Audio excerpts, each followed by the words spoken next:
Shalom, salam berkat dari kami untuk pendengar sekalian. Saat ini pendengar akan diberkati dengan program Hari Ini Harinya Tuhan bagian yang ke-8. Sebuah program rohani tentang doktrin Alkitab yang menolong kita untuk semakin tertanam dalam kebenaran firman dan bertumbuh dalam kemuliaan. Bersama hambanya, Pendeta Gilbert Lumwendong, STH.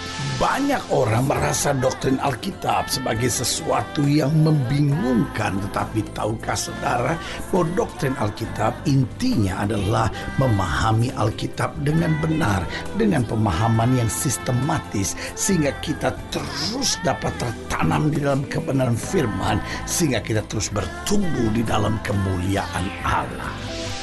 Buka hati saudara sekalian untuk menerima berkat-berkat firman-Nya hari ini.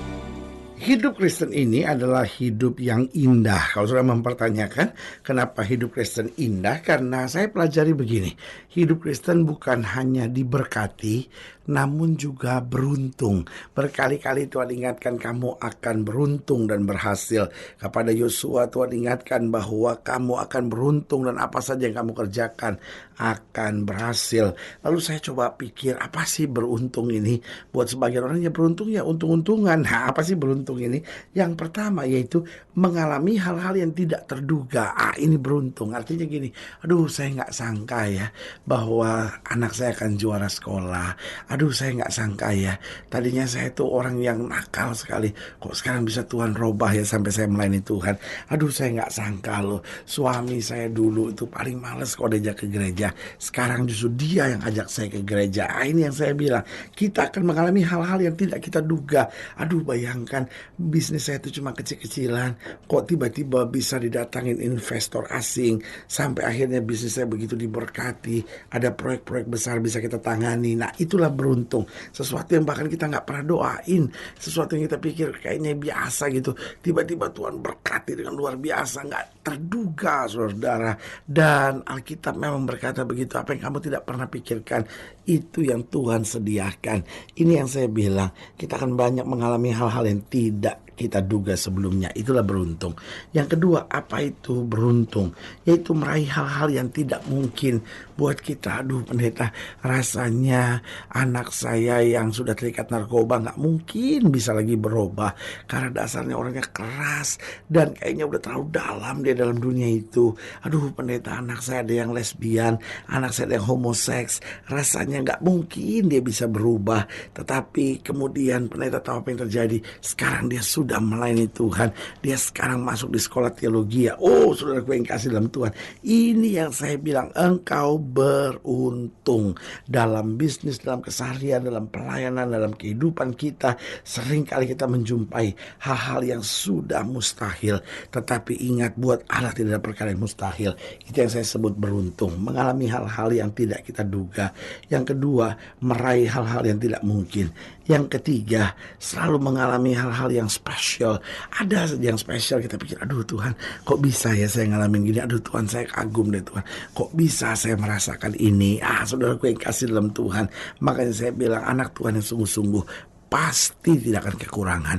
Dan anak-anak Tuhan yang sungguh-sungguh pasti juga akan makin setia, makin dekat dengan Tuhan. Haleluya. Dan selanjutnya yang saya pelajari, apa sih yang dimaksud dengan beruntung? Yang pertama sudah saya jelaskan, mengalami hal-hal yang tidak terduga. Lalu yang kedua, meraih hal-hal yang tidak mungkin. Yang ketiga, selalu mengalami hal-hal yang spesial dalam hidupnya. Dan yang keempat, merasakan hal-hal yang buat kita rasanya belum saatnya kok Tuhan sediakan. Aduh pendeta, saya ini masih muda, usaha saya kok baru saya jalin 2 tahun. Aduh pendeta, belum saatnya lah saya bisa beli mobil yang hebat-hebat, belum saatnya lah saya bisa tinggal di rumah yang hebat-hebat. Tetapi anugerah Tuhan luar biasa, sampai saya masih baru dalam bisnis saya, dalam kerja, dalam usaha saya ini, tapi Tuhan berkati hal-halnya dengan luar biasa. Ini yang saya bilang, kau beruntung, karena rasanya kau pikir belum saatnya, tetapi karena Tuhan tahu waktu waktu yang tepat dia mengangkat, membela, dan menolong saudara senantiasa. Haleluya. Selamat datang dalam program kita hari ini, harinya Tuhan. Sebuah program rohani yang kembali mengingatkan kepada kita betapa pentingnya kita menjadikan firman Tuhan sebagai dasar keseharian hidup kita. Karena selama kita menjadikan firman Tuhan sebagai dasar keseharian hidup kita, langkah-langkah ke depan kita penuh dengan kepastian, kemenangan, berkat, mujizat, dan perkara-perkara besar. Haleluya. Dan dalam program ini kita memang sedang membahas tentang beruntung. Karena saya percaya hidup Kristen itu indah. Dia bukan hanya menuntun kita pada keberhasilan, tetapi dia membawa juga kita pada segala keberuntungan. Haleluya. Nah, saudara yang kasih dalam Tuhan, dalam pembahasan kita tentang beruntung, kita mau sama-sama belajar dari buku 2 Raja-Raja. Dari buku 2 Raja-Raja, mulai dari ayat yang ke-18, 2 Raja-Raja pasal 18. Ayatnya yang pertama, 2 Raja-Raja pasal 18, ayat yang pertama sampai ayatnya yang ke-12. Di bawah judul perikop Hizkia Raja Yehuda. 2 Raja-Raja pasal 18, ayat 1 sampai 12, demikian firman Tuhan. Maka dalam tahun ketiga zaman Hosea bin Ela Raja Israel, Hizkia anak Ahaz Raja Yehuda menjadi raja. Ia berumur 25 tahun pada waktu ia menjadi raja, dan 29 tahun lamanya ia memerintah di Yerusalem. Nama ibunya ialah Abi anak Sakaria. Ia melakukan apa yang benar di mata Tuhan, tepat seperti yang dilakukan Daud bapa leluhurnya. Ayat 4, dialah yang menjauhkan bukit-bukit pengorbanan dan yang meremukkan tugu-tugu berhala dan yang menebang tiang-tiang berhala dan yang menghancurkan ular tembaga yang dibuat Musa. Sebab sampai pada masa itu orang Israel memang masih membakar korban bagi ular yang namanya disebut Nehustan. Ia percaya kepada Tuhan Allah Israel, dan di antara semua raja-raja Yehuda, baik yang sesudah dia maupun yang sebelumnya, tidak ada lagi yang sama seperti dia. Ia berpaut kepada Tuhan, tidak menyimpang daripada mengikuti dia. Dan ia berpegang pada perintah-perintah Tuhan yang telah diperintahkannya kepada Musa. Ayat 7, maka Tuhan menyertai dia, haleluya, kemanapun juga ia pergi berperang. Ia beruntung. Oh, luar biasa. Selanjutnya dikatakan apa? Ia memberontak kepada Raja Asyur dan tidak lagi takluk kepadanya. Dia yang mengalahkan orang Filistin sampai ke Gaza dan memusnahkan daerahnya, baik menara-menara penjagaan maupun kota-kota yang berkubu. Dalam tahun keempat zaman Raja Hizkia, itulah tahun ketujuh zaman Hosea bin Ela Raja Israel, majulah Salmaneser Raja Asyur menyerang Samaria dan mengepungnya. Direbutnya itu sesudah lewat 3 tahun. Dalam tahun ke-6 zaman Hizkia, itulah tahun ke-9 zaman Hosea Raja Israel, direbutlah Samaria.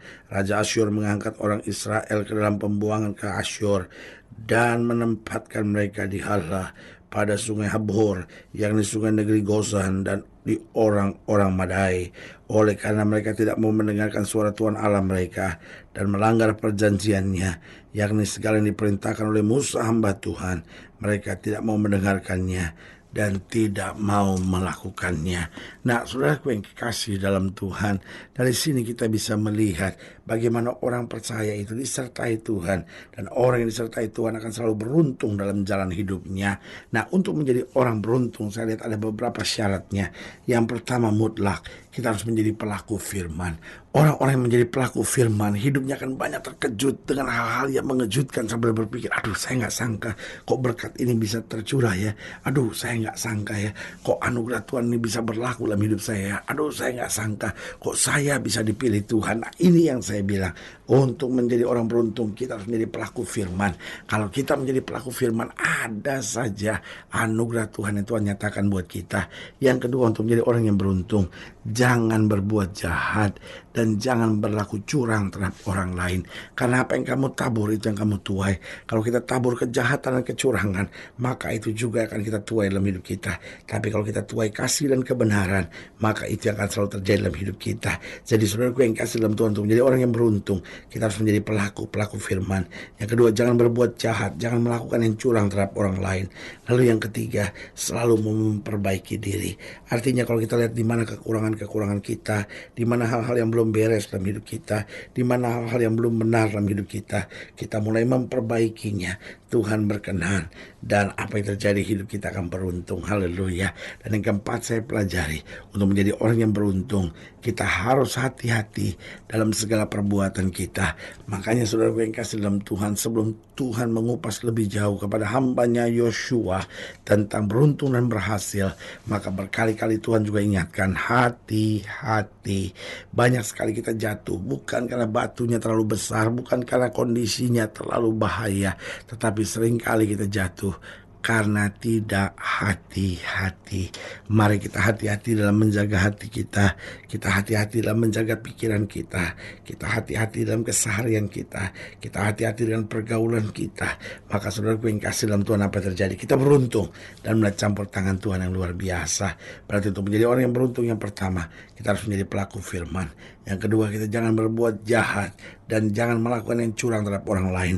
Lalu yang ketiga, kita harus selalu mau memperbaiki diri, mau ditegur, mau berubah untuk kita makin maju dalam terang kasih Tuhan. Dan akhirnya kita harus hati-hati dalam segala perbuatan kita. Kita hati-hati dengan penggunaan kata-kata lewat mulut kita. Kita juga hati-hati melalui produk di hati kita, produk di pikiran kita yang dapat keluar dalam keseharian kita. Ketika kita hati-hati dalam segala perbuatan kita, di situ kita melihat campur tangan Tuhan sempurna atas kita. Haleluya.